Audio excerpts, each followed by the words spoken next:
Hello everyone, PwnyBoy here.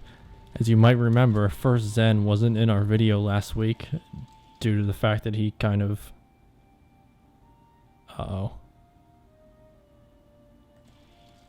Due to the fact that he kind of disappeared. Well, apparently he's taking a bit of a break on gaming, so he'll be absent for the next so many episodes. I'm not sure exactly how many it'll be, but when he comes back, we'll get him back on the series. And oh my god, Mud Crab of Doom here.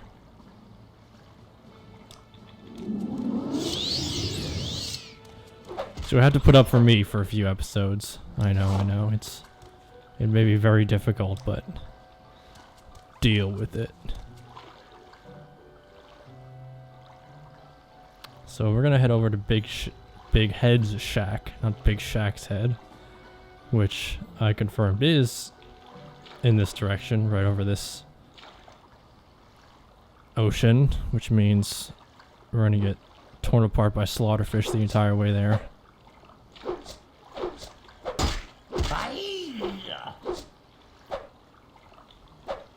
God damn it. 3 of them? Already? Oh my god.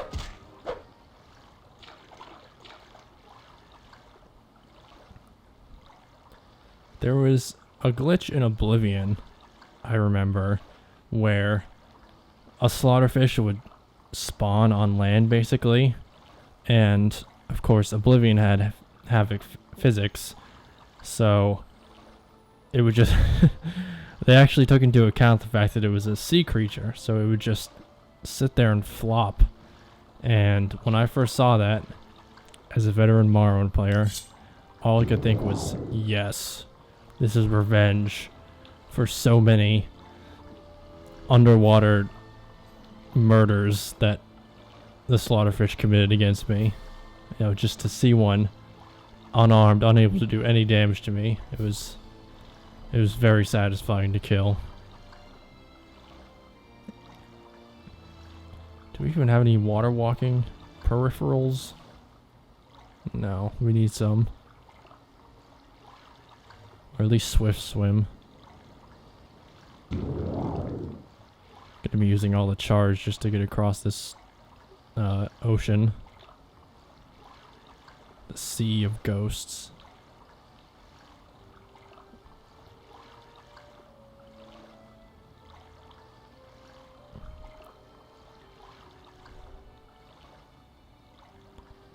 One of the nice things about Morrowind is levitation. Not in Oblivion or Skyrim, so... In Oblivion or Skyrim, if you encounter a mountain you can't climb, you have to awkwardly bash the jump button until you somehow make your way up. But in Morrowind, oh no. You just cast a levitate spell and up you go. Though you can't rest on the ground. You can't rest because you're floating above the ground. Uh-oh. Okay. So Big Head's shack is right up here, I believe.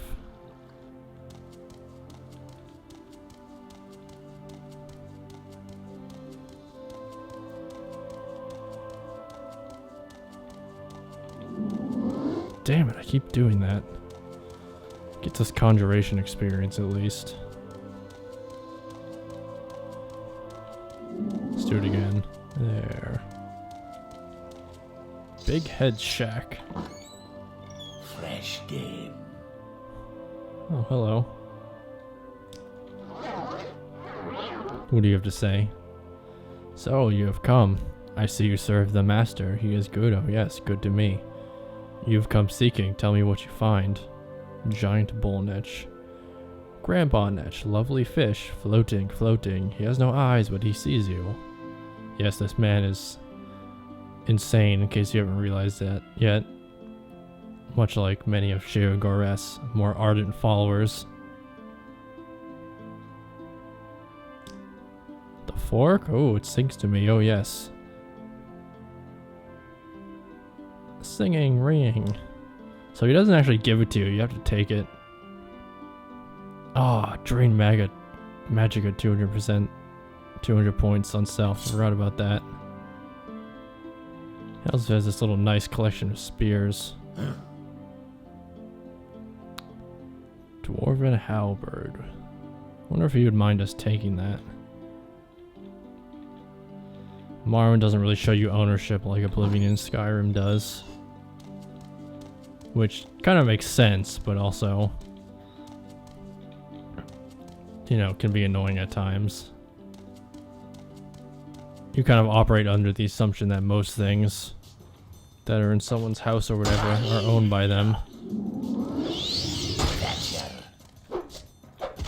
But that isn't always the case.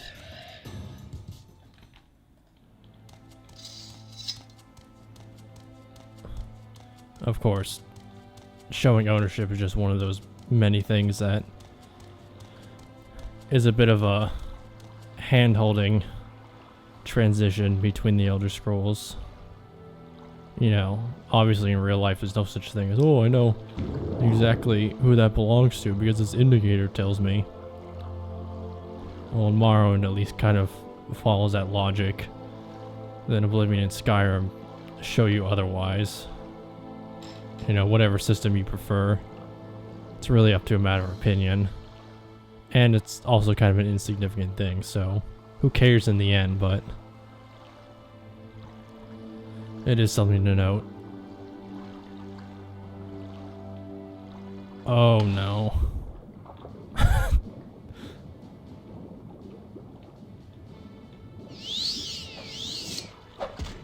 Are we gonna have to kill the 18 slaughterfish?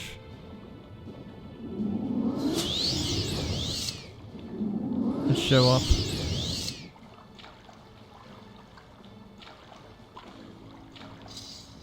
Swimming is so awkward. God damn it, I keep hitting the wrong button.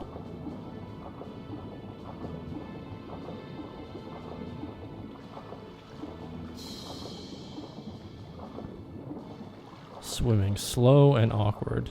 And why aren't I being attacked? Oh, there we go. Uh-oh. I don't know if we can handle those guys right now.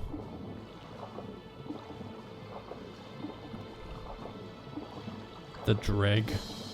Or Drew, or however the hell you pronounce them.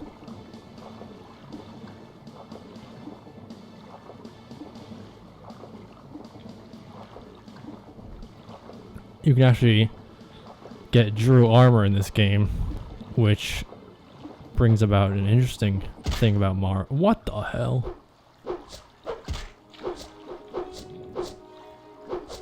Oh shit.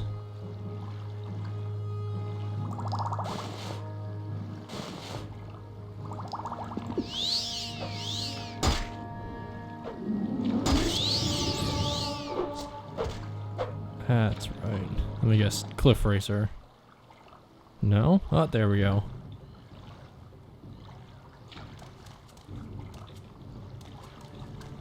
Anyway, like I was saying, Drew armor.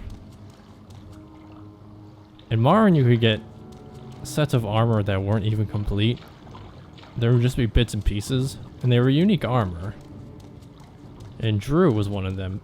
Vanilla, I believe, the only Drew armor pieces are the cuirass and the helmet, and maybe a shield. I can't remember. But Oblivion and Skyrim kind of went, you know, they took that away. Pretty much everything you get in Oblivion or Skyrim is going to be part of a complete set. Which, you know, they do for the sake of, I don't know, being able to have leveled lists that are complete. I mean, I think it's okay to have incomplete sets, especially if it's an artifact or something. But it's not really the case in those games. 58. Is this the Giant Bull Netch? Ah, this is the Giant Bull Netch.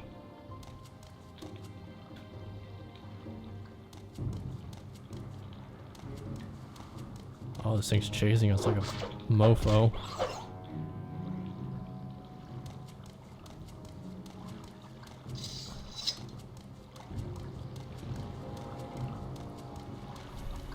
Anyway, in Morrowind you had armors like the Drew armor and Nordic Trollbone, and Induril was missing Greaves, I think.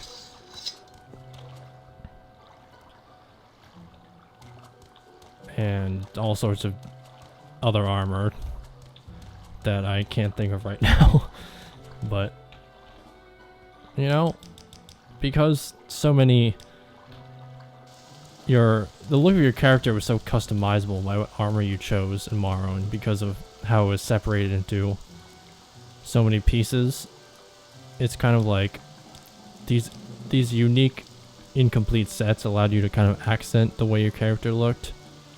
Say if you had a Drew cuirass, but obviously there's no other Drew armor pieces. Well, what if you find you know, armor that looks good with it? Well, you can have kind of a cool centerpiece for your armor, and then a totally different style, you know, for the pauldrons, greaves, etc. So I believe the game counts this. You only need to hit the killing blow on this thing with the fork to make it count. So to save everyone some time and frustration, I'm just gonna attack it with this.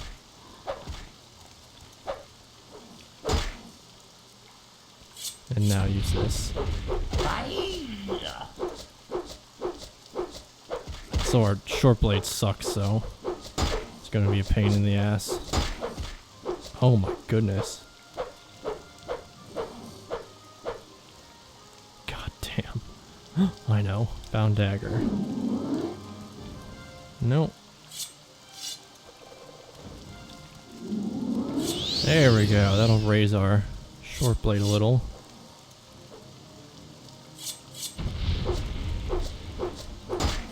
A little. This thing doesn't murder us first. Let's see.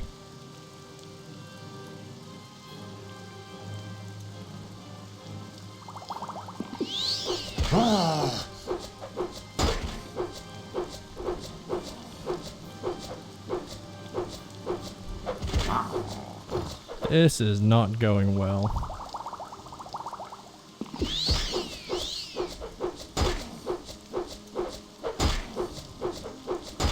Oh my god.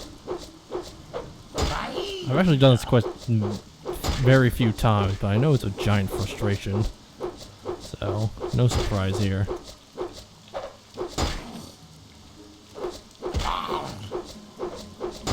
Can't even hit the goddamn thing.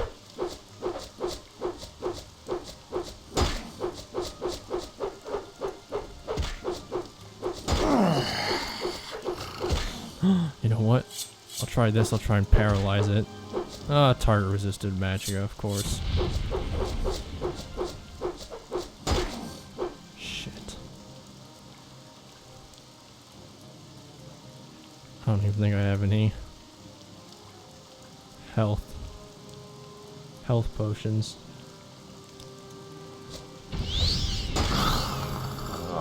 Shoot.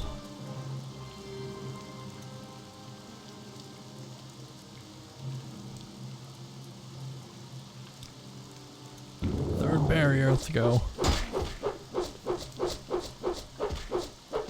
Oh, one more. Is that it? No, it's not it. God damn it.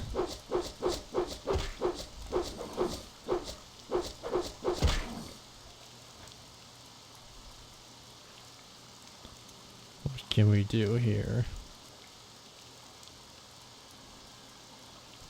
Nothing, because we don't have any magic right now.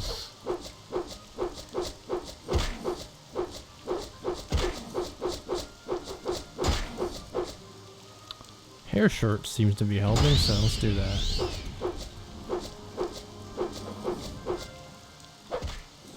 Is that? God damn it. So close.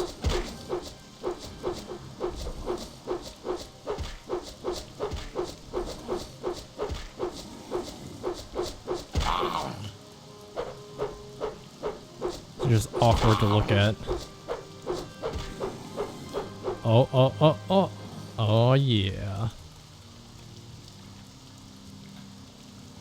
Made that giant bull netch our biatch.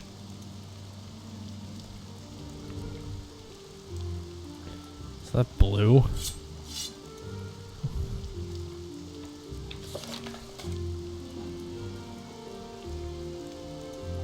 Alright, so we don't actually have to go back to Big Head. Probably should have yanked that dwarven halberd while I was there.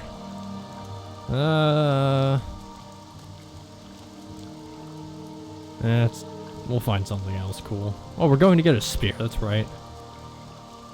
Oh, I don't have any more CB intervention. That's nice. Oh, crap. I don't have the spells either, so we will have to jog back to Dagenfell, it seems. Let's rest for a little bit. Thatcher.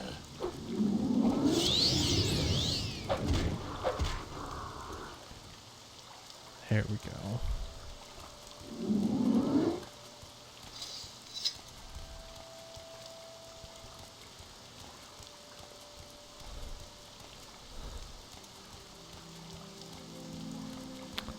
So if you haven't noticed, being in this part of the map, it kind of reinforces this thing about Morrowind, which is that it really makes you feel like you're lost in a mysterious world.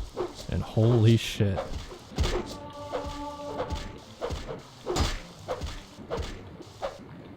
Damn.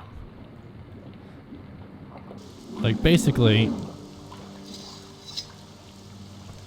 because of the lack of waypoints, a fast travel system, that kind of stuff, you know, being all the way up here with nothing but your map makes it feel like you're just in this huge expansive world, even though the Morrowind map is actually comparatively smaller to Oblivion and Skyrim's. Now, part of this has to do with the very alien environment that Morrowind takes place in. Alien and varied, I should say. As you go from places like the pleasant, what do they call it? The Bitter Coast region in the Ascadian Isles to, you know, the nasty Mulligamur region and Red Mountain. And because of all this, it's very easy to feel like you're kind of stuck in this world that's a lot bigger than yourself. This was especially true in the vanilla game, where the view distance had this ever-present fog that you couldn't see past, which was, of course, limitations of the hardware at the time. But that fog, combined with the size of the world, the speed of your travel, etc., made it feel huge, kind of overpowering at times.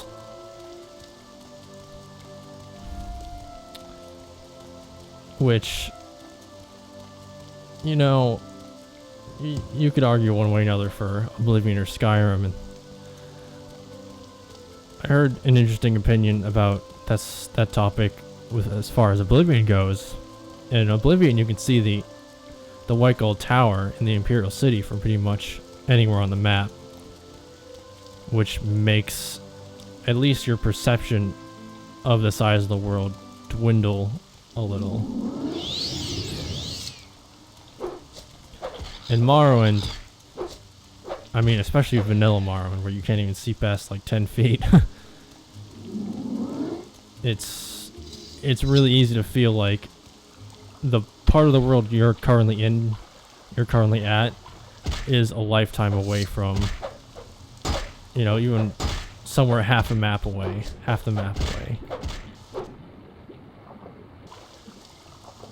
And as far as Skyrim goes,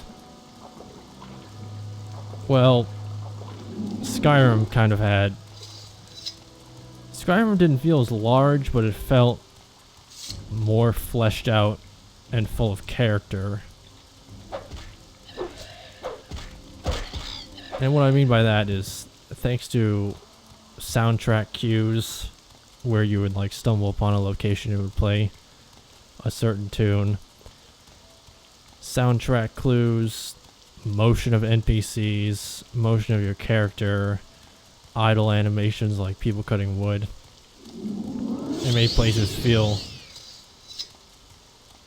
like their own distinct locations, much like Morrowind did with its geography.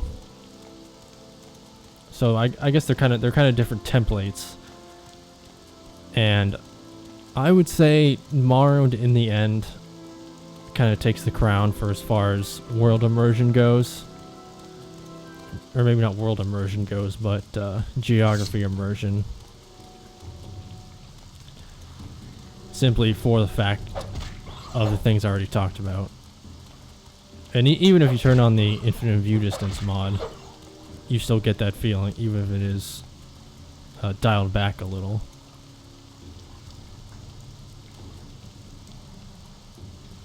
Skyrim's geography was great, no doubt, but I don't know.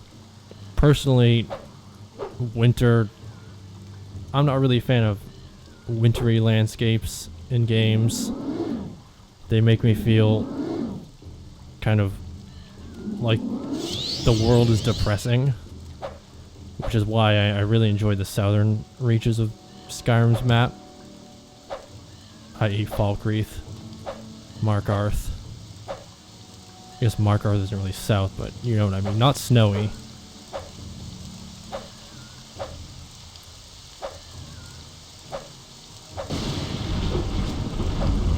Takes these things fucking forever. God. They came down faster than this. Ah, rest and meditate on what you've learned. Nice. There you go, bitch. So as we continue to cut a bloody swath of cliff racer and mud crab through the landscape, we're almost at Dagon Fell, where we can hop a boat over to, where the hell are we going? Vivek. Yes, Vivek.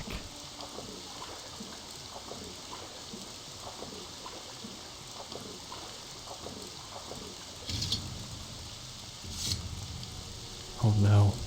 Something, oh my god. Shit, I don't have any more health potions. I should be careful here.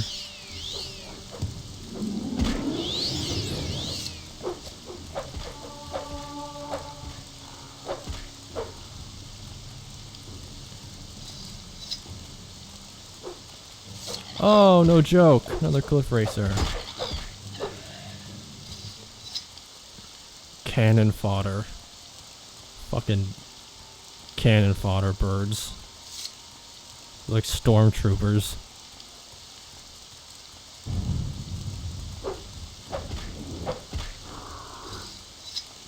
Probably should be collecting their racer plumes for levitate potion, but whatevs.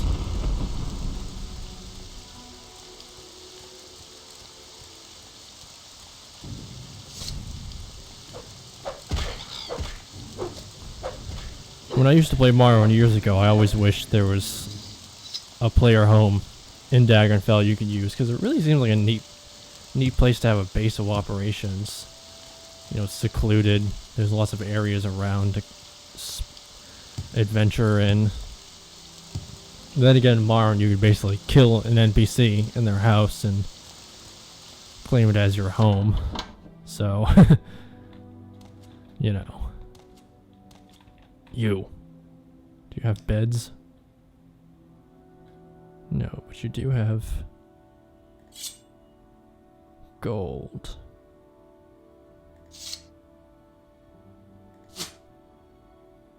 I'm gonna sell you some stuff.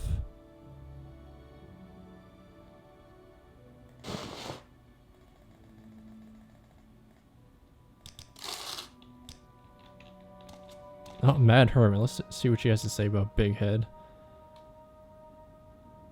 Oh, I meant to go somewhere while we were up in that region. Oh well. Oh, come on then. Say something or move on. Excuse me? Actually, you know what? We're going to turn this into another adventure. We're going to stay in here a little longer. We're gonna head back out the way we came. Which actually isn't too much of a stretch because we needed supplies anyway. Hopefully this dinky town has some alchemical ingredients we can make use of. You, sell me bed. What about you? Can anyone here sell me a bed?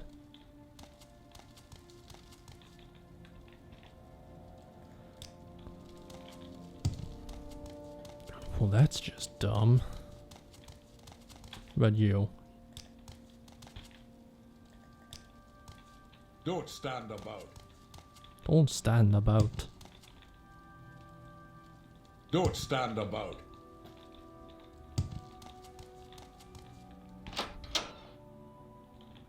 So like I was saying in Morrowind, you could basically kill NPCs, and because they didn't, the ownership wasn't like, the ownership of the beds wasn't like it was in later games where you couldn't sleep in it if you didn't own it. Basically, you could kill an NPC and use their house for your own. I did that a lot in Balmora.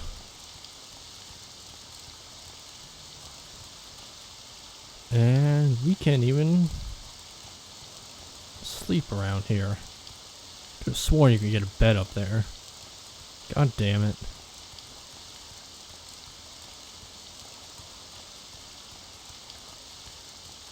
Well, maybe we'll just go camp in the wilderness and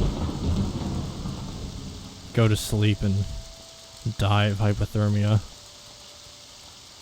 Oh, perfect. I was just wondering when a cliff racer would show up.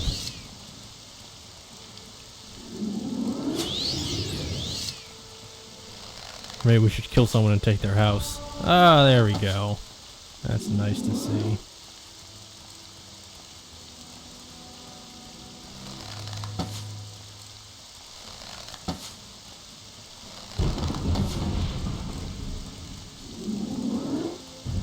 Oh, this is where we were earlier. Okay, yeah, I'm just gonna crawl up into these plants and go to sleep. Of course not.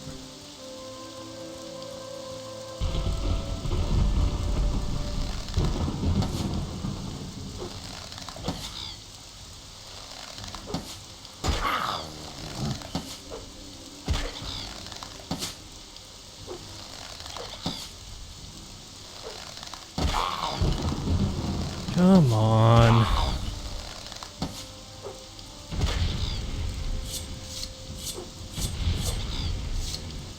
Shit.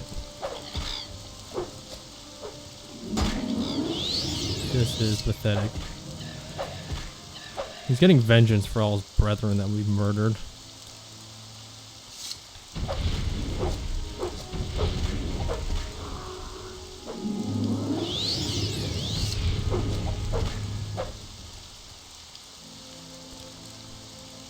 So the quest we just completed, by the way, is one of the more peculiar, well, not completed yet, but soon to be. The quest we are working on is one of the more peculiar in Morrowind, which there are some pretty peculiar quests in this game.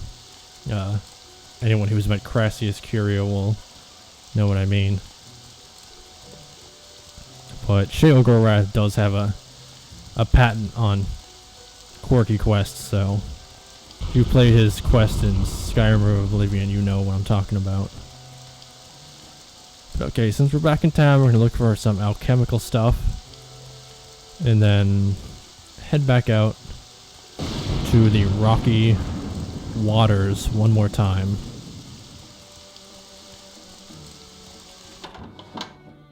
Trader, hopefully you have some good stuff. Ooh, glass shield.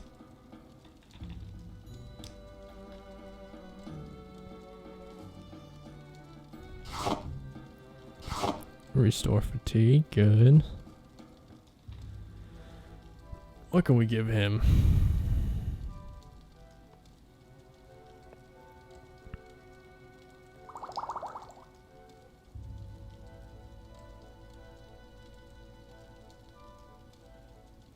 want to keep that as like a memento of House Telvanni.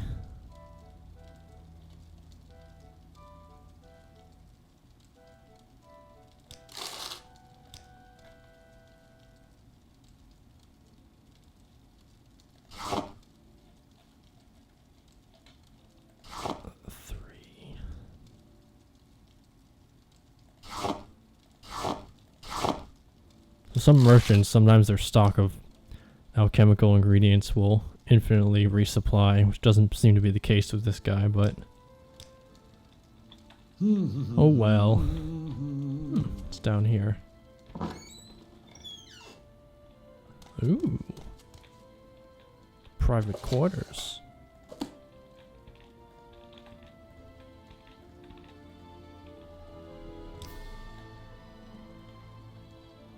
So let's mix some restore fatigue.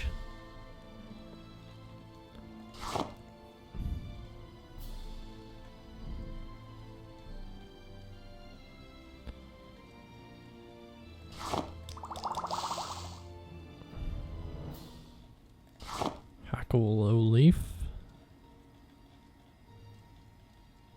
Salt rice. There we go.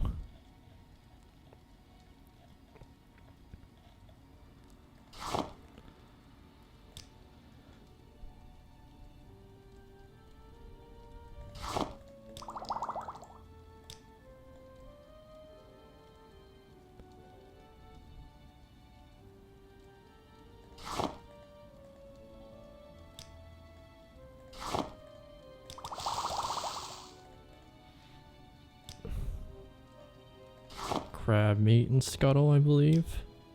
Whatever the hell scuttle is.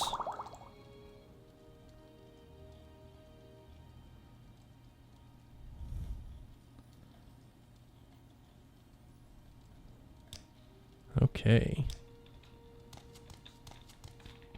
So I'm gonna look around for a divine intervention spell or scroll. I doubt anyone in this town's gonna have anything like that, but you never know.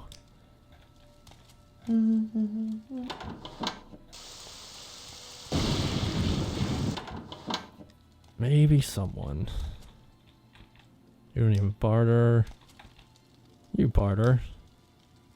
Huh, more fatigue stuff.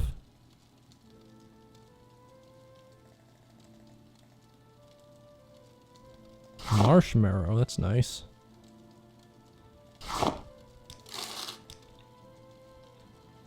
You like to walk a fine line, don't you?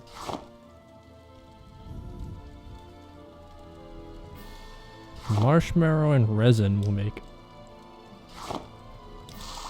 restore health.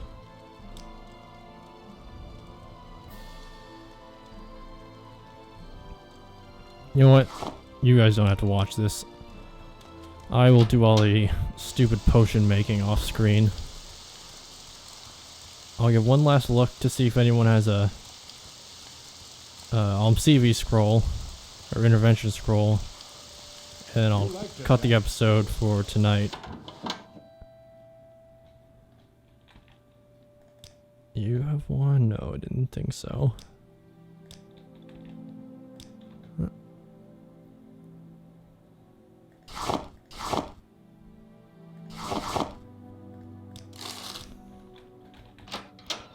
Yeah, I didn't think so. Oh well. So check back next week, and we will be heading back out to the Sheogorad region to find a artifact of some sort. And Dagonfell is actually probably one of my favorite areas of the map, because it's very secluded kind of area. Like if you show up on the map, Dagonfell is on this island toward the north in what they call the Sheogorad region, and it's really kind of uncivilized up here.